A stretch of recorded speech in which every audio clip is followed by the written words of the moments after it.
Hi, I'm Joe Wiesenfelder with Cars.com. You know, Cadillac isn't known for its compact cars. Actually, they are known for such atrocities as the Cimarron of the 1980s and the Catera of the 1990s.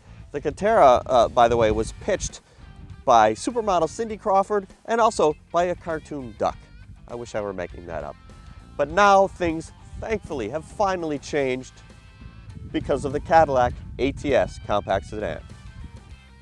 This is the latest car to take on the BMW 3 Series, which is the king of this segment, and it does so in a similar fashion. There's an emphasis on handling, and even the engines are a similar approach. For example, this is the 2.0-liter four-cylinder turbocharged engine, which compares pretty closely to the BMW 328. Unlike the 3 Series, which also has a more powerful engine than the 335i, this one also comes with a base engine that's 2.5-liter four-cylinder without the turbo, and a higher engine, which is a 3.6-liter V6. I definitely think that this one, the 2-liter turbo, is going to be the volume seller, and it's absolutely the best one. The 2.0T model is the only one to offer a manual transmission, a 6-speed.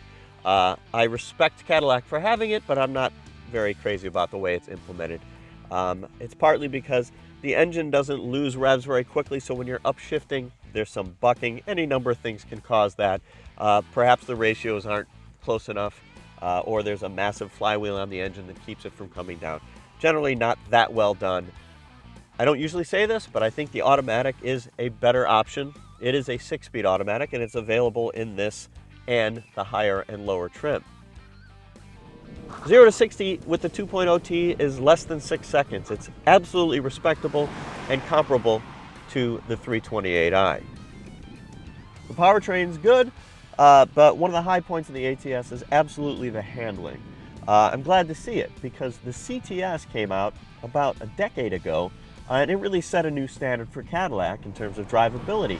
Nothing else that they've come out with since then has come close until now. This car was developed on the best racetracks in the world. It is unflappable at high speeds, good steering feel, great dynamics. And that's the 2.0T. I see no reason to get the 3.6-liter V6, partly because it feels more nose-heavy to me. All it really does is shave a few tenths of a second off the 0 to 60 time, and it also has something of a droning sound at highway speeds.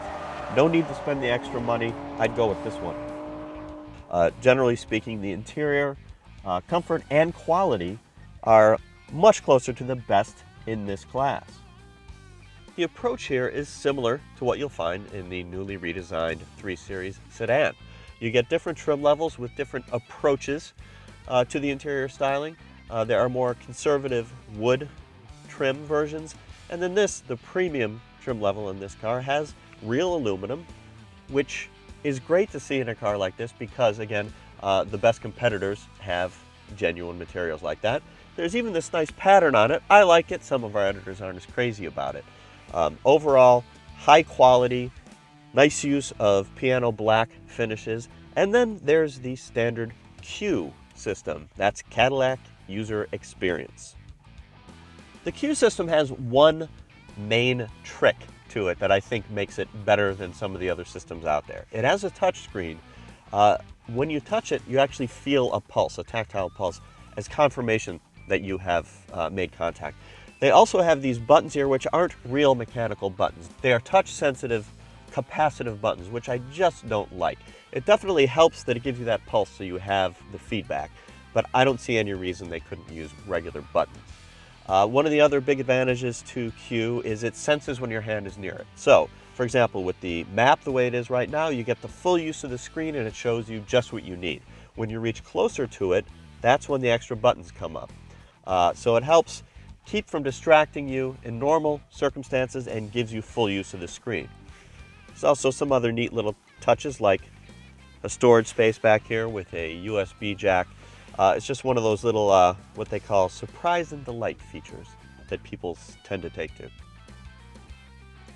The ATS backseat has about an inch less legroom than the 3 Series and about an inch less headroom, but it works for me pretty well. I'm 6 feet tall. Helps that the front seat has a lot of travel, so it can come back pretty far if a driver needs it, but it needn't be all the way back. Now the 3 Series sedan was redesigned for 2012, so even though this is an all-new 2013, I have to say I still like the BMW better, and it's partly because of their execution of the manual transmission and their automatic, which is an 8-speed, makes performance a little bit better, it's good for mileage as well. But there's no doubt whatsoever, finally, Cadillac has a car that fits in among the best compact sports sedans on the market.